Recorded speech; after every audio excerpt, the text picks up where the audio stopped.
वृंदावन मथुरा मार्ग स्थित वात्सल्य की अधिष्ठात्री वात्सल्य मूर्ति साध्वी ऋतंबरा दीदी माँ का 59वां जन्मोत्सव वात्सल्य ग्राम की भूमि पर बड़ी ही धूमधाम के साथ मनाया गया। इस अवसर पर वात्सल्य ग्राम में संचालित कृष्णा ब्रह्मरतन विद्या मंदिर के बच्चों ने अलीरी मोहे लागे वृंदावन नीको जैसे भजनों पर नृत्य प्रस्तुति देकर समा बांध दिया।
घर तुलसी ठाकुर सेवा, घर तुलसी ठाकुर सेवा, घर घर तुलसी ठाकुर सेवा, घर तुलसी ठाकुर सेवा, घर घर तुलसी ठाकुर सेवा, घर तुलसी ठाकुर सेवा।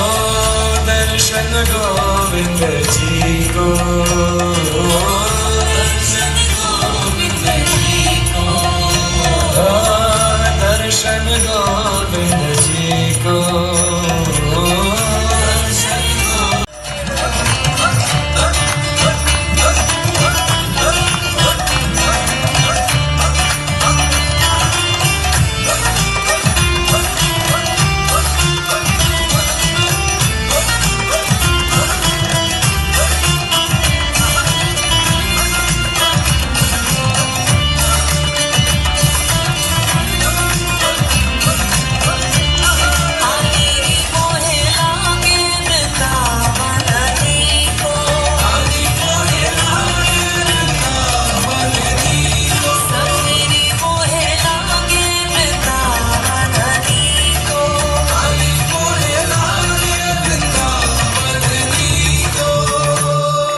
साथ ही साध्वी ऋतंबरा दीदी माँ द्वारा अपने शिष्य भक्तों को हिंदुत्व की धारा में बहने के साथ सनातन की महिमा का बखान किया। साथ ही आए हुए गणमान्य लोगों द्वारा दीदी माँ को माल्यार्पण पटका पहनाकर जन्मदिन की शुभकामनाएं दी। दीदी माँ एक ईश्वरीय उपहार है धरती के लिए।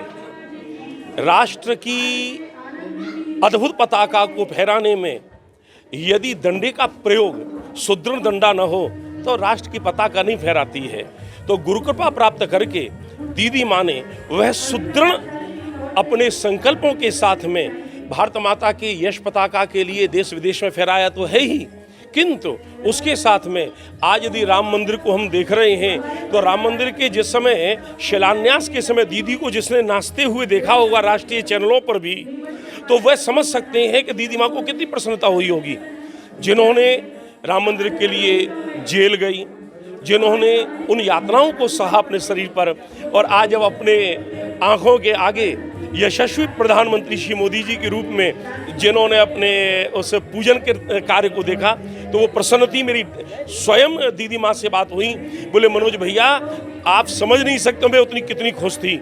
तो दीदी माँ का जन्म केवल एक परिवार या एक जगह या एक भूमि के लिए नहीं, अपितु राष्ट्रभक्ति की धरा पर चारों दिशाओं में पूर्व पश्चिम उत्तर दक्षिण की उस विविधता को एकता में लाने के लिए और हिंदू के एकत्व के लिए दीदी माँ हमारे लिए सदैव उपयोगी हैं। परम श्रद्धेय दीदी माँ जी का आज प्रकाशोत्सव है और बड़ा आनंद का विषय है। हमारी ब्रजभूमि में श्रीधाम वृंदावन में जो माँ यशोदा की जिन्होंने बाल कृष्ण को अपनी वात्सल्यमयी गोद में खिलाया, उसे कहीं अभाव नहीं होने दिया। आज दीदी माँ जी के आगमन से हमारी ब्रजभूमि में वो 5000 वर्ष पुरानी परंपरा पुनः जीवंत तो उठी और आज न जाने कितने कितने बाल कृष्ण, न जाने कितनी राधाओं को यहाँ उनकी तो स्वरूप है, भगवत स्वरूप ही तो हैं ये बच्चे, उनको आश्रय मिला है और ममतामयी ये गोद मिली है। तो दीदी माँ जी का आगमन संतों का तो वैसे तो कोई दिन नहीं होता निश्चित, लेकिन आज नववर्ष के प्रारंभ पर 2022 के प्रारंभ पर ऐसी दिव्य संत मूर्ति का भी प्रकाशोत्सव ये हम सब के लिए परम मंगलमय है। बहुत बहुत बधाइयाँ। मीडिया से रूबरू होते हुए कृष्ण जन्मभूमि के सवाल के जवाब में कहा कि अगर प्रभु राम हमारे चित्त हैं और भगवान शिव हमारी बुद्धि, तो श्री कृष्ण हमारा हृदय है, जो हमारे केंद्र बिंदु है, वह तो हमें मिलना ही चाहिए। साथ ही 2022 के चुनावों को लेकर कहा, कैलेंडर के नए साल में मैं सबको बहुत बहुत शुभकामनाएं देती हूँ। पूरा भारत मंगलमय अपना जीवन बिताए। हमने 20 और 21 में बहुत दंश झेला है कोरोना का, लेकिन हमारी आशा है कि हम सब अपने मर्यादित व्यवहार से इस कोरोना से भी मुक्ति पाएंगे। देश समृद्ध होगा, प्रसन्न होगा और हमारा मंगल होगा, लेकिन ये तभी होगा जब हमारा व्यवहार और आचरण जिम्मेदारी से भरा होगा। तो मैं नए वर्ष की सबको बहुत बहुत शुभकामनाएं। इसी वर्ष चुनाव भी होने वाले हैं, क्या कहना चाहेंगे जनता? जी, मैं बिल्कुल जनता से ये निवेदन करना चाहती हूँ कि व्यक्तिगत किसी भी तरह का कोई नुकसान हो, लेकिन राष्ट्र के कल्याण की दृष्टि से नेतृत्व उन्हीं के हाथों में होना चाहिए जिनके अपनी कोई लालसाएं नहीं है और अपने कोई हिडन एजेंडे नहीं है। और हमने देखा है कि अयोध्या बहुत वर्षों तक सुन्नी पड़ी रही, काशी बहुत वर्षों तक उस तरह की जिल्लत को झेलती रही, लेकिन अभी जो उत्कर्ष वहाँ का हुआ है, नेतृत्व ने धार्मिक भावनाओं का ही पोषण नहीं किया, अपितु क्षेत्र की समृद्धि के लिए, प्रगति के लिए बहुत कुछ किया है। बहुत कुछ कमियां भी होंगी, बहुत कुछ अधूरापन भी होगा, लेकिन जो नेतृत्व है, देखिए हमारे सुनाम धन्य आदित्यनाथ योगी जी, वो साधु हैं, सन्यासी हैं, कोई लालसा नहीं है ना। तो ऐसे निस्वार्थ नेतृत्व ही उत्तर प्रदेश का नेतृत्व करेंगे और मैं आशा करती हूँ कि 2022 भी भगवे रंग का होगा और 2024 भी भगवे रंग। 2022 में जिस तरीके से राम मंदिर बना और काशी बन गया, क्या मथुरा की बारी है?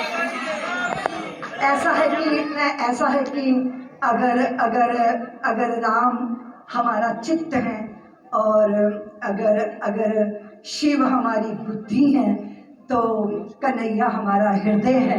हृदय तो धड़केगा ही ना, और जब तक उसको पोषण नहीं मिलेगा तब तक कैसे बात बनेगी। लेकिन बहुत कुछ नियति के हाथ में होता है। हमारी तो ये इच्छा है कि हमारे सभी मंदिरों का उत्कर्ष हो और हमारे वो स्थान जो हमारे प्रेरणा के केंद्र बिंदु हैं वो तो हमें मिलनी चाहिए।